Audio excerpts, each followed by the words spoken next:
యాడికి పోతున్నాను మనము కొత్తగా లవర్స్ కోసం అనేది రూమ్స్ కట్టిస్తున్నాం. పోయే రూమ్స్ ఎట్లుంటాయి మామూలు మనం కూడా రూమ్స్ కట్టిస్తున్నాం. నీ ప్రైవసీ ఏమన్నా చేసుకోవచ్చు. నీ పేరు మీద ఉంటుంది. నీ పేరేమి కాదు పేరేమి నజీర్ భాష అదేనా లిస్ట్ లో పేర్లు వస్తాయి మనకి. నజీర్ భాష అని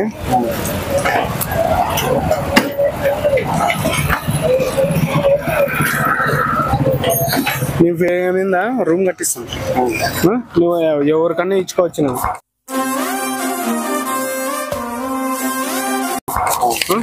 నువ్వు ఎంజాయ్ చేయొచ్చు. మనం ఎక్కడంటే అక్కడ తిరిగే అవసరం లేదు. మన రూమ్లకే రావచ్చు. ఏసీ ఉంటుంది, నాన్ ఏసీ ఉంటుంది, ఫిల్టర్ ఏసీ ఉంటుంది, నాన్ ఫిల్టర్ ఏసీ ఉంటుంది.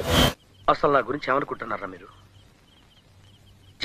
ఫిష్ ఉంటుంది, ఫిష్ లెస్ ఉంటుంది, నీకు ఏం కావాలన్నా ఉంటుంది. దీనికి నువ్వు కొద్దిగా అమౌంట్ ఇస్తావు అనుకో, నీ పేరు రాసి కట్టిస్తాం అనమాట. కట్టించి నీకు మీ ఇంటికి అవి డాక్యుమెంట్స్ పంపిస్తాం. నీకే చెందింది రూమ్ అన్నట్టు. అది ఎంత రాస్తావు? అదే ఎంత రాస్తావు ఇప్పుడు చెప్పు.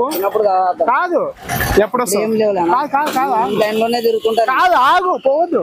అంటే ఎంత రాసి ఏమో చూద్దాం. అప్పుడు నీ తోచినంత ఇప్పుడు చెప్పు, రాసి పెట్టుకుంటాను. ఏమో చెప్పలేము. వస్తావు కదా రూమ్ కి?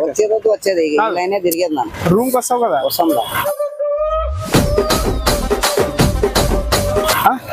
ఎంతమంది అడ్రస్ మన బైపాస్లో ఎంతమంది వస్తావు అదనే చెప్పు. నంబర్ ఫ్రెండ్ సర్కిల్ ఉండరు అంత కలుపుకుంటారు. కాదు అందరినీ నాకే దోస్తులని చేస్తాను. అంతమంది వస్తారు రూమ్ నీకు కల్పిస్తా. నేను అందరినీ ఒక్కరినొక్క రూమ్ కల్పిస్తా. నీవు ఎంతమందితో వస్తావు అంటున్నా? మీ ఫ్రెండ్స్ కాకుండా నీవు సింగిల్ ఫ్యామిలీతోనే వచ్చేది. ఏముంది ఫ్యామిలీతో కాదు, లవర్ తో రావాలా? ఎవరైనా సెట్ చేసుకో. కాదు సెట్ చేసుకో.